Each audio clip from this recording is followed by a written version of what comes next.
네, 여러분 같이 한번 인사하겠습니다. 하나님께서 여기까지 도우셨습니다. 이렇게 인사하겠습니다. 하나님께서 여기까지 도우셨습니다. 네. 하나님은 성도님을 사랑하십니다. 인사합니다. 하나님은 성도님을 사랑하십니다. 네. 오늘 서원교회가 세워진 지 7,300일 되는 날입니다. 꼭 20년째 되는 날입니다. 할렐루야. 꼭 20년이에요. 이렇게 정확하게 맞춰주셨어요. 93년 9월 2일 우리가 개청 예배 드리고 오늘 9월 1일입니다. 꼭 20년이 되었는데 의미 있는 날이라고 생각이 됩니다. 다시 한번 여러분, 하나님께서 우리를 여기까지 도우셨습니다. 인사하겠습니다. 하나님께서 우리를 여기까지 도우셨습니다. 네. 지난주 중에 총회 교육원에서 실시하는 교육 세미나에 제가 참석을 했었습니다. 세미나 여러 과정이 다 좋았고 저에게 도전이 되는 시간이었습니다마는 그 중에 특별히 제게 감동을 주었던 순서가 있었습니다. 순교자들이 묻혀 있는 양화진 그 무덤을 방문하는 시간이었는데 이름도 모르고 아무 이해관계도 없는 그런 우리 조선 사람들을 위해서 먼 곳에서 미국, 캐나다, 영국, 서구 각지에서 복음을 전하려고 왔다가 그들이 병으로 죽기도 하고 또 순교를 당하기도 하고 태어난 아이들이 태어나자마자 참 많이 죽었어요. 태어난 날짜와 죽은 날짜가 동일한 그런 묘비가 참 여러 개 있었습니다. 전부 다 선교사님들 나름대로 한국을 사랑하고 또 의미 있는 사역을 하신 것, 묘비를 이렇게 보면서 알 수가 있었습니다. 그 중에 저를 가장 감동시켰던 묘비가 하나 있었는데 무어 선교사님의 그 묘비의 글이었습니다. 그분은 아주 젊은 나이에 우리나라에 오셔서 우연히 장티푸스에 걸린 박성춘이라는 백정을 고치게 됩니다. 치료하게 됩니다.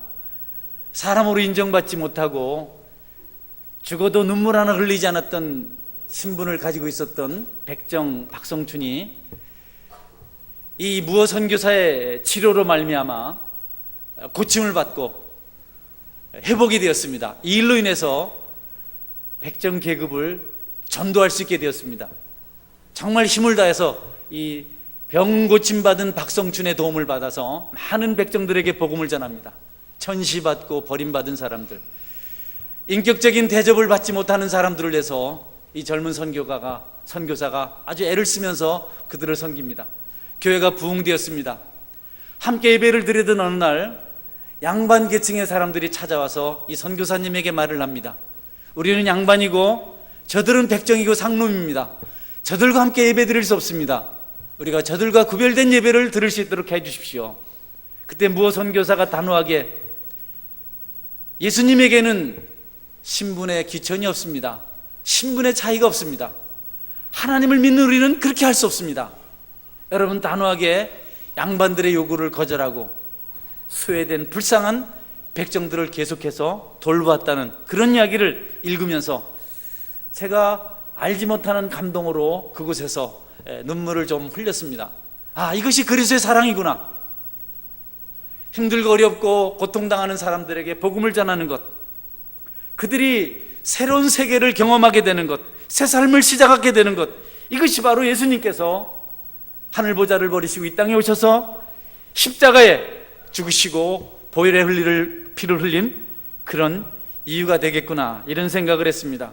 여러분, 무어 선교사 자신도 46세에 장티푸스에 걸려서 이 땅에서 죽습니다. 그리고 그의 시신이 양화진에 매장되었습니다. 하나님 나라는 자신을 돌보지 아니하고 연약하고 또한 구원받지 못한 어떤 사람들을 위해서 희생하고 수고하고 헌신하는 사람들을 통해서 세워져 온 것임을 우리가 이런 작은 역사를 통해서도 알 수가 있습니다. 앞으로도 계속 누군가가 복음을 전하고 그분의 나라를 위해서 수고할 때, 땀을 흘릴 때, 희생할 때, 헌신할 때 그런 역사가 이어져 갈 것이라고 저는 확실히 믿습니다. 성도 여러분, 우리 자신을 하나님 주님 닮아서 혹 땅에 희생제물로 버릴지라도 주께서 우리에게 요구하시는 죽어가는 죄인들을 살리고 약한 자를 세우는 일에 우리가 전심을 다할 수 있어야겠습니다. 신앙의 연륜이 깊어질수록 타성해질 수가 있는데 우리가 그냥 매너리즘에 빠져서 그냥 늘 하는 것으로 그냥 할 수가 있는데, 그런 것 말고 매일매일 자신의 변화를 꿈꾸고 또 교회의 갱신을 기대하면서 우리가 믿음으로 처음 가졌던 그 마음을 가지고 섬김의 삶을 살아갈 수 있어야겠습니다. 오늘 이 시간 우리가 이 말씀을 살피면서 그와 같은 은혜가 우리 심령 속에 회복될 수 있게 되기를 주의 이름으로 축원합니다. 할렐루야. 성경에도 자기를 온전히 바쳐서 하나님 나라를 세웠던 많은 사람들이 나와 있습니다. 오늘 그 중에 사무엘 한 사람을 우리가 찾아보길 원합니다.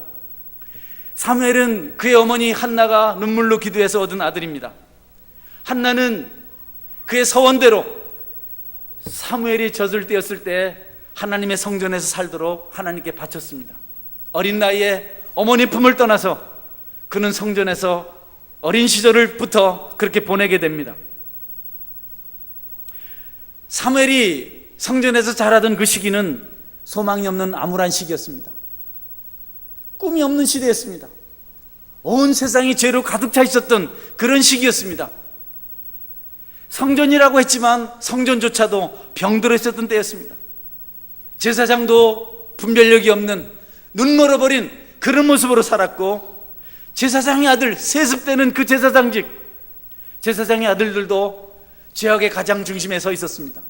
홈냐 비나스가 엘리 제사장의 두 아들이었는데 그 시대에는 그냥 제사장직이 세습이 되었어요. 자연스럽게 자기들도 제사장입니다.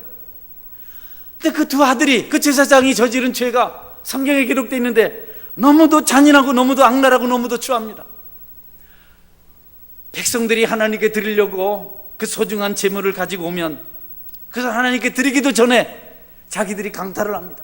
그래서 성전에 섬기는 소년들이 안 됩니다. 하나님께 드릴 것입니다. 백성들의 눈물이고 수고 땀이고 그들의 정성이고 그들의 마음입니다. 먼저 하나님께서 받으셔야 됩니다. 그러면 홈냐 비나스가 우리는 생고기를 좋아한다, 계속 우리를 막으면 우리가 강제로 너희들을 폭행하고 가지고 가겠다. 여러분, 제사장들이 이 정도로 심각하게 타락을 했습니다. 성경은 또 다른 죄를 기록하고 있습니다. 회막문에서 성전에서 수종드는 여인들과 그들이 동침하였다. 성적인 범죄를 저질렀다. 여러분, 얼마나 무서운 죄를 제사장들이 저질렀는지. 그 시대가 그렇게 패역하고 썩어 있었습니다. 그의 아버지 엘리 제사장이 아들의 죄에 대한 소식을 듣고 그들을 타이릅니다.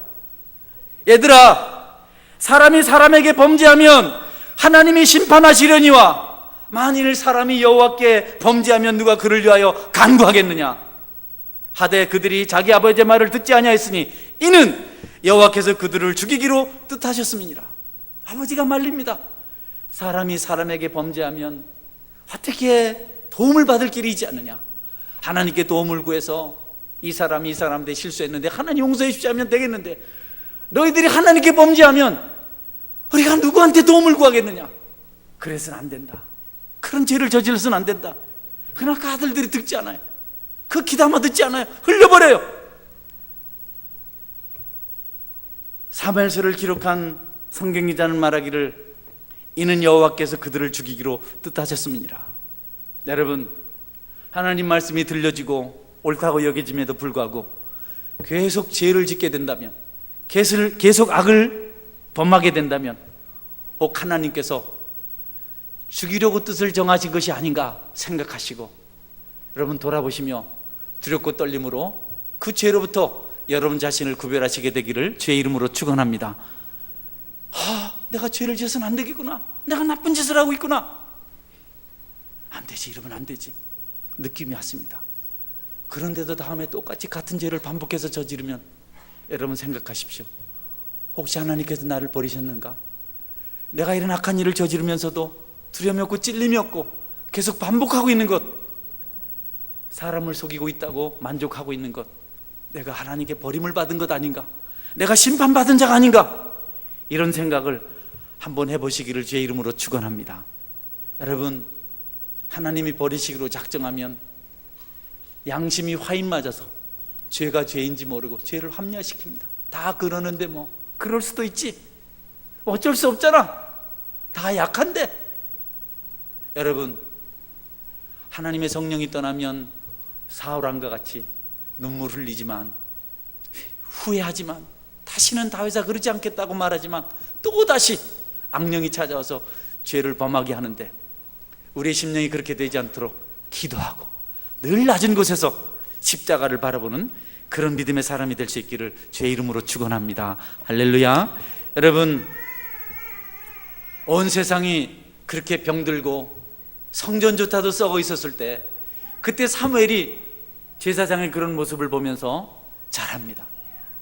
너무 뜻밖에도 사무엘은 그런 것을 보면서 살았는데도 그가 죄에 물들지 않았습니다. 할렐루야.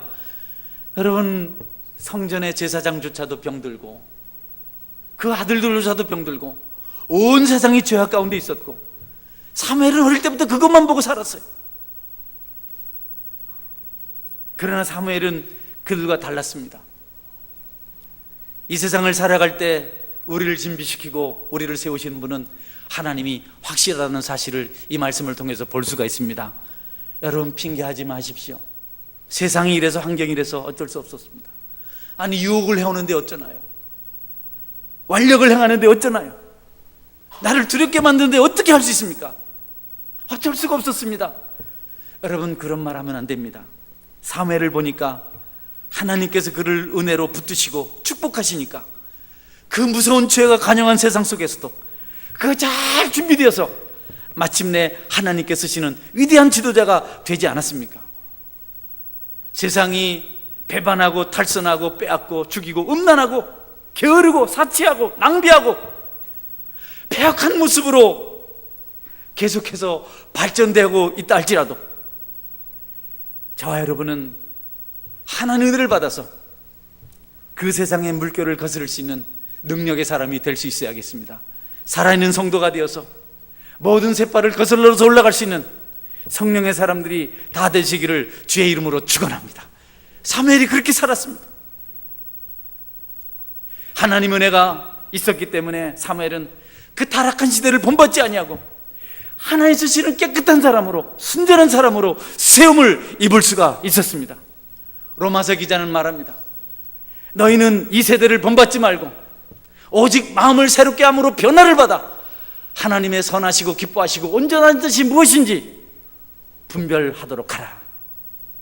여러분, 성전 안에서 제사장과 그 가족들이 죄악 중에 있었지만 하나님 은혜 가운데 분명한 분별력을 가지고 그들과 희석되지 아니하고 하나님 기뻐하시는 데서 살았던 사무엘, 악에서 떠든 사무엘이 마침내 하나님의 지도자로 쓰임을 받게 됩니다.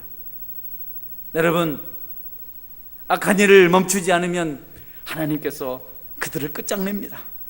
그러나 그런 중에도 경성하여서 회개하고 돌이키면, 겸비하여 하나님 앞에 무릎을 꿇으면 하나님 기회를 주시고 그들을 새롭게 하십니다. 이 사실을 믿으시기 바랍니다. 하나님은 얼마나 좋으신 분이신지, 얼마나 은혜가 많으신 분이신지, 얼마나 오래 참고 기다리신 분이신지.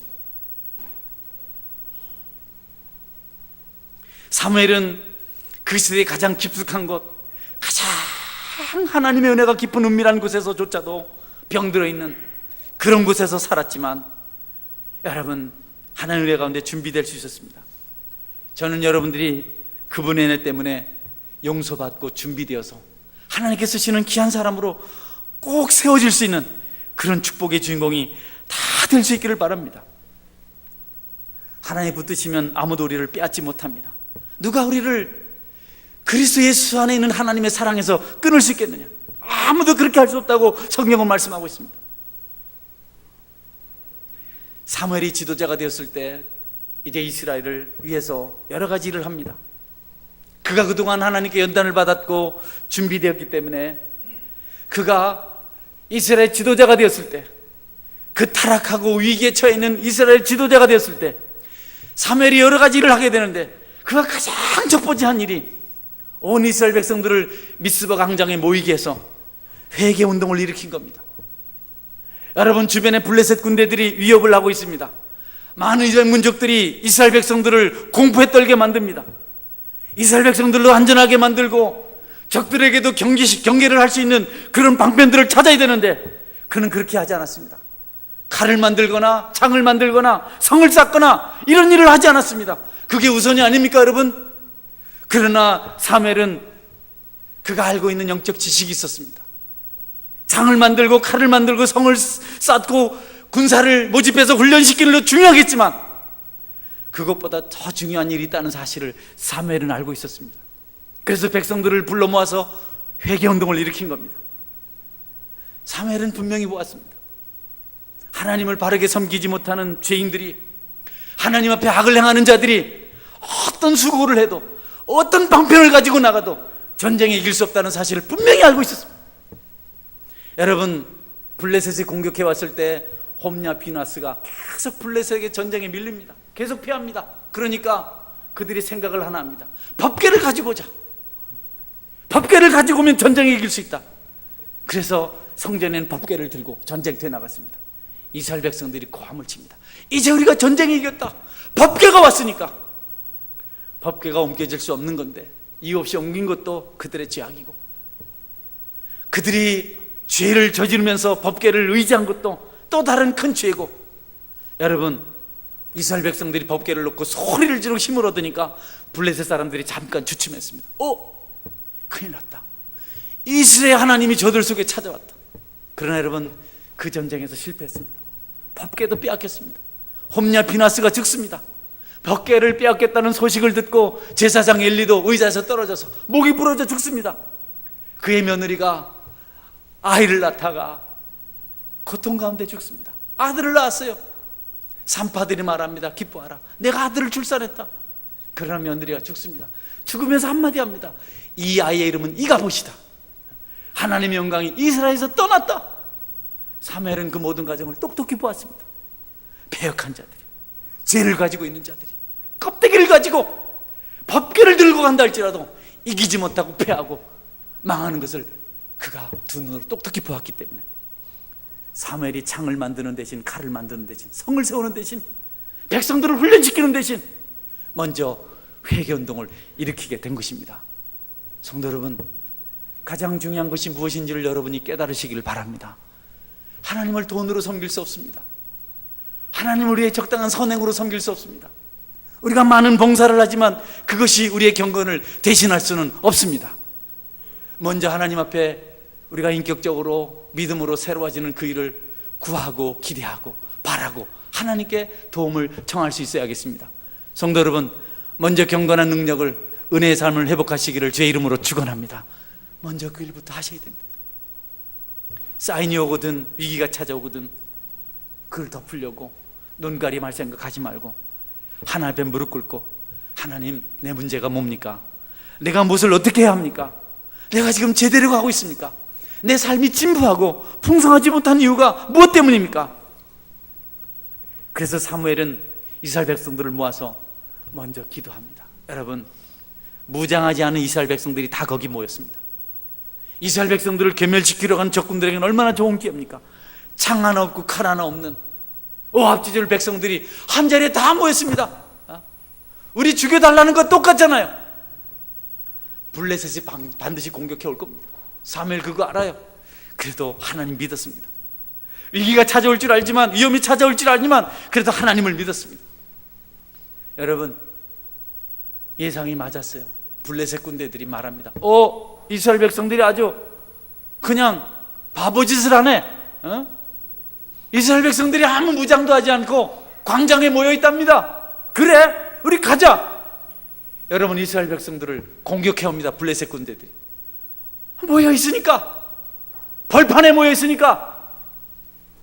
그때 이스라엘 백성들이 두려워서 사무엘에게 부탁합니다. 우리를 위해서 기도해 주십시오. 우리가 두렵습니다. 여러분, 사무엘이 하나님께 기도합니다. 그런데 하늘에서 우레, 천둥, 번개가 막 무섭게 내려쳤어요. 블레셋 사람들이 간담이도 갔어요. 두려움이 찾아왔어요. 두려워하는 순간 승리는 이스라엘 편으로 옮겨진 줄 믿으시기 바랍니다. 두려워 말라, 내가 너와 함께 함이라. 놀라지 말라, 나는 내 하나님이 됨이니라. 성도 여러분, 두려움은 하나님께 주신 것이 아닙니다. 두려움을 떨쳐버리시길 주의 이름으로 축원합니다. 이 블레셋 사람들이 두려워서 우왕좌왕하고, 그때 이스라엘 백성들이 공격해서 그들을 베단까지 공격해서 쫓아서 다 괴멸했다, 성경 기록하고 있습니다. 우리는 하나님을 믿고 살아가면 승리하게 될 줄 여러분 믿으시길 바랍니다. 다른 거 절대 신경 쓰지 마세요. 여러분이 하나님 앞에 있는가, 하나님을 바라보고 있는가, 내 신앙은 온전한가, 이거 먼저 살펴야 됩니다. 남북전쟁이 한창 치열할 때 북한이 링컨 대통령이 묻습니다. 카카, 하나님 우리 편일까요? 아니, 그렇게 말하지 말아라. 하나님이 우리 편일까? 라고 질문하지 말고 우리가 하나님 편인지를 먼저 생각하라. 나는 하나님과 동행하고 있는가? 난 하나님 기뻐하시는 삶을 살아가고 있는가? 여러분, 죄를 없이 하고 마당만 밟는 하나님께서 가증 여기는 그런 삶에서부터 벗어나서 하나님 밭이 합당한 그런 성숙하고 정결한 성도로 살아가시기를 제 이름으로 축원합니다. 제가 세미나 가니까 어느 장로님이 나와서 그런 말씀하셨어요. 삼성 전문 연구원이세요. 굉장한 탁월한 지식인이더라고요. 믿음도 좋으시고. 그러면서 목회자들 뭐라 해요? 목사님, 여러분, 요즘 세상이 얼마나 바쁘게 움직이고 얼마나 다양한데 핸드폰 하나에 특허가 7,000개나 들어있는데, 자동차 하나에 특허가 5만 개나 들어있는데, 이런 복잡한 시기에 목사님들 너무 안일합니다. 성도들의 삶의 현장을 아십니까? 매일매일 투쟁하는 그 모습을 아십니까? 너무 그렇게 말씀 조금 한다고 자기도 못하는 것까지 너무 그러지 말아요. 신방 가서 옆에서 목사님들 설교할 때 들어보면 아주 그냥 가슴이 조마조마하다는 겁니다. 그렇게 강의를 하시더라고요. 속으로 제가 생각했어요. 나는 그러지 말자. 우리 교회 성도들이 나보다 더 훌륭하구나.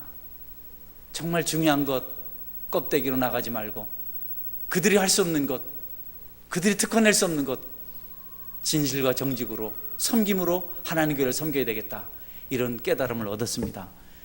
제가 원래 세미나를 안 가려고 했는데 노회장이라고 갔다 오라고 노회에서 돈을 41만 원을 주더라고요. 돈이 욕심나서 받아놓고 후회를 많이 했습니다. 근데 억지로 갔지만 은혜가 된 줄 믿으시기 바랍니다. 언제든지 억지로 하는 게 축복이 될 줄 믿으시기 바랍니다. 할렐루야. 우리가 살면서 기분 좋아서 하는 일이 많잖아요. 신앙생활 하면서 나는 너무 좋다, 오늘 교회 가는 너무 기분 좋다, 이거 1년에 며칠 안 됩니다. 그 나는 왜 이렇게 봉사하는 게 재밌는지 몰라, 난 밤만 하면 힘이 나, 이거 1년에 며칠 안 돼요. 억지로 하는 게 복된 줄 믿으시기 바랍니다. 억지로 세미나를 갔는데 만 원을 받았어요. 만 원을 받았습니다. 여러분, 정말 중요한 것, 하나님 원하시는 것, 사멜이 그렇게도 원했던 회개의 삶, 각성하는 삶, 우리의 심령이 깨끗하게 사는 삶, 하나님 앞에서 가증한 것을 버리는 삶인 줄 여러분 믿으시기를 바랍니다. 할렐루야. 이사야 선지자가 이 부분에 대해 잘 말하고 있습니다. 우리가 이사야서 1장 말씀 여기 화면에 나올 텐데 같이 한번 읽어보겠습니다. 같이 읽고 빨리 말씀을 정리하겠습니다. 한번 읽어보겠습니다. 같이 시작. 여호와께서 말씀하시되 너희의 무수한 재물이 내게 무엇이 유익하뇨? 나는 순양의 번제와 살찐 짐승의 기름에 배불렀고 나는 수송아지나 어린 양이나 순염소의 피를 기뻐하지 아니하노라. 너희가 내 앞에 보이러 오니 이것을 누가 너희에게 요구하였느냐? 내 마당만 밟을 뿐이라. 헛된 재물을 다시 가져오지 말라. 분향은 내가 가증히 여기는 바요. 월삭과 안식일과 대회로 모이는 것도 그러하니 성회와 아울러 악을 행하는 것을 내가 견디지 못하겠노라. 내 마음이 너희의 월삭과 정한 절기를 싫어하니 그것이 내게 무거운 짐이라. 내가 지기에 곤비하였느니라. 너희가 손을 펼 때 내가 내 눈을 너희에게서 가리고 너희가 많이 기도할지라도 내가 듣지 아니하리니 이는 너희의 손 피가 가득함이라. 너희는 스스로 씻으며 스스로 깨끗하게 하여 내 목전에서 너의 악한 행실을 버리며 악행을 그치고 선행을 배우며 정의를 구하며 학대받는 자를 도우며 고아를 위하여 신원하며 과부를 위하여 변호하라 하셨느니라. 할렐루야. 여러분, 하나님께서 너희들이 가지고 오는 무수한 재물, 양소, 나한테 뭐가 유익하냐? 순양, 번제, 살찐 짐승, 그 기름 내 이미 배불렀다. 나 그런 거 싫다. 수송아지, 어린 양, 순염새 피, 나 기뻐하지 않는다. 막 이스라엘 백성들이 손에 송아, 이 양, 염소 뭐 이런 것들을 잔뜩 가지고 오지만 하나님 기쁘지 않다는 겁니다. 너희가 내 앞에 보이러 오니 이것을 누가 너희에게 요구했느냐? 내 마당만 밟아보자. 나한테 보이려고 그러지 말아라. 나는 그런 거 보지 않는다. 사람들은 속일 수 있지만 나한테 그런 거 누가 그렇게 너희들에게 요구하더냐? 내 마당만 밟는다. 헛된 재물 가져오지 말라. 분향은 내가 가증히 여기는 바요. 월석 안식일과 대회로 모이는 것도 그러하니 성회와 얼로 악을 행하는 것을 내가 견디지 못하고 막 하나님 믿는다고 손들고 찬송하고 뭐 그냥 떠들썩한데 하나님 그거 싫다는 겁니다. 그것과 함께 악도 같이 행하는데 내가 어찌 기뻐할 수 있겠냐? 나 그거 견디지 못한다. 난 그런 절기 싫어한다. 나한테 무거운 짐이다. 내치기가 너무 힘들다. 너희들이 손을 펼 때에 내 눈을 가리고 내가 보지 않을 것이다. 하나님 도와주십시오. 나 보지 않겠다. 여러분 손을 펴려면 우리 세진이 같이 손을 펴세요. 뭐 달라 할 때 이러지 말고 이렇게 하세요. 우리 강사님 아들은 이렇게 손을 내밀더라고. 이렇게 아무리 펴봐야 내가 눈을 가린다는 겁니다. 왜냐하면 내 손에 피가 가득하기 때문에. 여러분 사무엘이 회개를 했는지 왜 그 운동을 일으켰는지 우리 속에 그거 있으면 아무리 손을 펼지라도 하나의 눈을 감고 보지 않는다는 겁니다. 너희는 스스로 씻으며 스스로 깨끗하게 하여 내 목전에서 너희 악한 행실을 버리며 악행을 그치고 선행을 배우고 구하고 학대받는 자를 도와주고 고아를 위하여 신원하며 가부를 위하여 변화를 하셨느니라. 여러분 일어나는 아름다운 삶이 우리 공동체 속에 있게 되기를 주의 이름으로 축원합니다. 왜 그렇게 목이 터지라고 회개를 외쳤는지. 사무엘이 이스라엘을 평정했습니다. 그래서 적들을 다 물리쳤습니다. 그러던 어느 날 미스바와 센 사이에 돌을 하나 딱 돌기둥을 세우셨습니다. 그리고 돌을 향해서 에베네셀이라 이렇게 불렀습니다. 에베네셀은 우리나라 말로 번역하면 하나님이 우리를 여기까지 도우셨다. 따라하세요. 하나님이 우리를 여기까지 도우셨다. 네, 돌을 세워서 그렇게 하나님이 도우셨다. 얼마나 감사한, 얼마나 고마워. 자기 한 것 없다. 우리가 한 것 없다. 하나님께서 하신 것이다. 할렐루야. 얼마나 귀한 일입니까? 하나님이 하셨으니 얼마나 감사한 일입니까? 우리 손으로 한 거라면 한순간에 무너질 텐데 하나님께서 하셨으니 얼마나 감사할 일입니까? 그리고 여기까지 도우셨다는 그 표현은 앞으로도 돕겠다는 것을 의미합니다. 여러분 하나님께서 도우신 것을 믿고 우리가 거기 순종할 때 앞날도 형통하게 될 줄 믿으시기 바랍니다. 내가 했다고 생각하고 나를 앞세우면 하나님의 도움이 끝이 나고 그날부터 무너지게 됩니다. 여호와께서 집을 세우지 아니하시면 우리 같이 한번 볼까요? 127장 시편 127편 말씀 같이 읽어보시죠. 시작. 여호와께서 집을 세우지 아니하시면 세우는 자의 수고가 헛되며 여호와께서 성을 지키지 아니하시면 파수꾼의 깨어있음이 헛되도다. 예. 일어나고 늦게 누우며 수고의 떡을 먹으며 헛되도다. 그러므로 여호와께서 사랑하시는 자에게는 잠을 주시는도다. 네, 잠을 주제로 보시면 곤란하고요. 우리가 수고해봐야 하나도 짜면 아무것도 아니야. 하나님이 계셔야 사람이 떠나도 견고한 하나님의 공동체가 될 줄 믿으시기 바랍니다. 그래서 이 사무엘은 하나님께 여기 놓으셨다. 에베네셀이라 이렇게 얘기를 한 겁니다. 앞서도 말씀드렸는데 교회가 오늘 꼭 20년째 되는 날입니다. 내일부터는 21년 시작됩니다. 여러분 하나님이 여기까지 도우셔서 많은 일을 행하셨어요. 우리가 삶의 정을 살펴보면 하나님 도우신 일이 참 많습니다. 다 도우셨지만 우리가 기억하도록 하시는 큼직큼직한 사건들이 있어요. 여러분에게 너무 큰 위난이 찾아오면 하나님이 나와 함께 하시는 사실을 알려주시려고 나에게 위기를 주셨구나 이렇게 믿으시면 맞습니다. 할렐루야. 쭉 도우셨지만 한 번씩 깨닫게 하세요. 제가 이 말씀 준비하면서 잠깐 생각해 봤어요. 하나님이 어떻게 도우셨는지. 젊은 청년 시절에 꿈은 있었지만 이룰 수가 없어서 향방 없이 방황을 많이 했습니다. 정말 방황을 많이 했습니다. 여기는 어떤 청년들보다도 방황을 많이 했습니다. 그런데 예수님을 만났습니다. 예수님을 만나고 제가 말씀을 들었어요. 너희 중에 지혜가 부족하거든 모든 사람에게 후히 주시고 꾸짖지 아니하시는 하나님께 구하라. 그리하면 이루시리라. 그 말씀 붙들고 꿈을 이루기 시작했습니다. 그리고 28살 되는 해 꿈에도 소원인 대학을 들어갔는데 고신대학을 들어갔습니다. 우리 아들 딸은 고신대학이 대학이냐 하지만 나는 그때 너무 행복했습니다. 나는 행복합니다. 이런 노래를 그때 너무 좋아서 불렀습니다. 그리고 7년 동안 공부를 했습니다.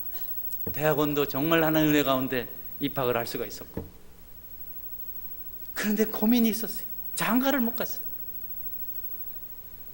네, 섬기는 게 담임 목사님은 나한테 그럽니다. 너는 이제 목사 못 된다. 장가도 못 가는 게 얼마나.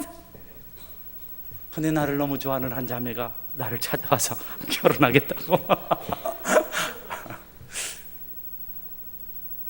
결혼하고 새생훈련을 서울에서 받고 제 졸업하고 수료하고 내려와서 9월 2일 날 우리 장로님과 함께 몇 분의 성도들이 개척 예배를 드렸습니다. 그 해에 졸업하고 결혼하고 개척하고, 그리고 그해 11월 달에 우리 큰아이가 태어났습니다. 우리 큰아이 나이는 20살인 줄 여러분 기억하시기 바랍니다. 기억 안 하셔도 됩니다. 그러고 교회를 개척했어요. 참 어려운 시간을 많이 보내죠. 개척할 때 성도들도 힘들고, 그 목사가 오늘 아침에 설교하면 또 저녁 때, 또 낮에 신봉 오면 그놈이 또 오고, 수요일 날 가면 또 그게 서 있고, 금요일 차례에도 계속 몇 년을 같이 한 3년 개척을 했는데 성도들이 한 50명 정도 모였어요. 40평 남짓한 그 건물이 저희들이 1,000만 원 보증금을 주고 50만 원씩 냈는데 장소가 비좁아요. 장로님과 기도하고 교회 옮깁시다. 그렇게 합시다.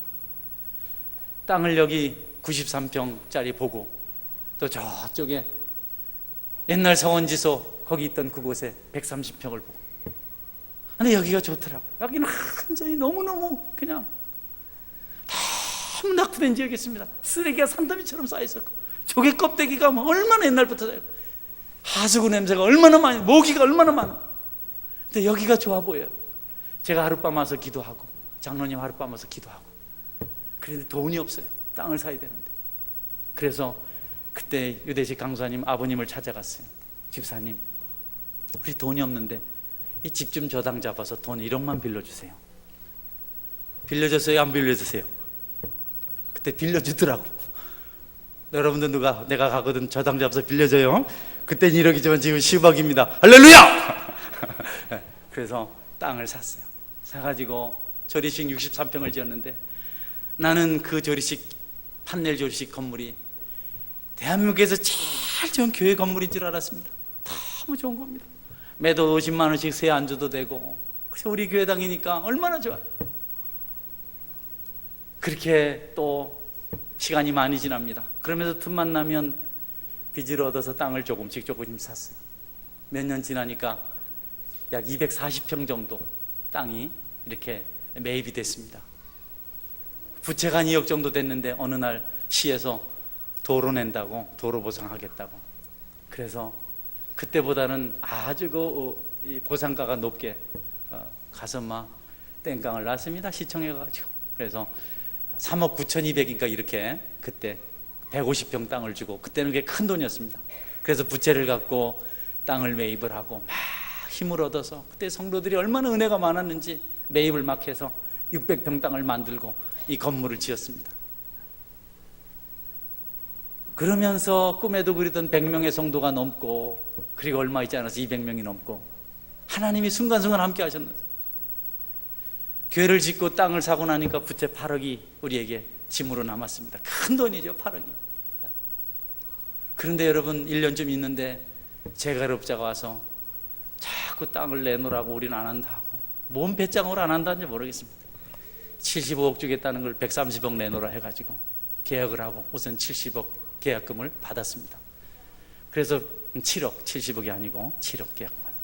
그리고 그거 가지고 성도들의 헌금과 함께 부채를 다 갚고 교회가 참 평안 가운데 성장을 했습니다.